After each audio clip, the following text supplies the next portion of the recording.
দেশের নন্দিত অভিনেতা আফজাল হোসেন। অভিনয়ের পাশাপাশি তিনি নির্মাতা ও চিত্রশিল্পী। এছাড়া লেখালেখিও করেন। প্রায় সময়ই তার লেখায় উঠে আসে নানা সমসাময়িক ইস্যু। এবার তার লেখায় উঠে এলো পারিবারিক বন্ধনের কথা। 29 জুন সামাজিক যোগাযোগ মাধ্যমে তিনি লিখেছেন, আমরা বোধহয় শেষ বা শেষের দিকের প্রজন্ম, যে প্রজন্মের দাদা ও নানা বাড়ির প্রতি আলাদা টান ছিল। আম কাঁঠালের ছুটিতে যাওয়া হতো দাদা বাড়ি, আর বছরে মাত্র একবার নানা বাড়িতে যাওয়ার সুযোগ মিলত। বছরে মাত্র একবার, অতএব বোঝাই যায় সে সুযোগ মিললে মনে হতো স্বপ্নের রেলগাড়ি আমাদের স্বপ্ন জগতে নিয়ে যাবে বলে বাড়ির দরজায় এসে হুইসেল বাজাচ্ছে।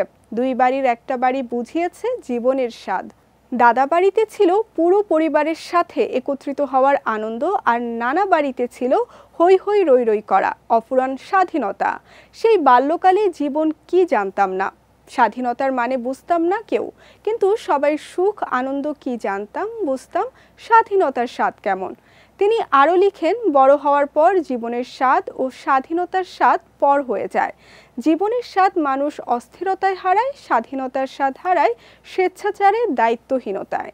সবশেষে তিনি লিখেন, গুরুত্ব পাওয়া, ক্ষমতাবান হওয়া মানুষ পছন্দ করে, হতে পারলে মিথ্যুক, প্রতারক বা অজ্ঞান হোক, লোকে মান্য করে, মূল্য দেয়। তাই অনেক মানুষের এখন পছন্দ রাজনীতি বাড়ি বা ধর্ম বাড়ি।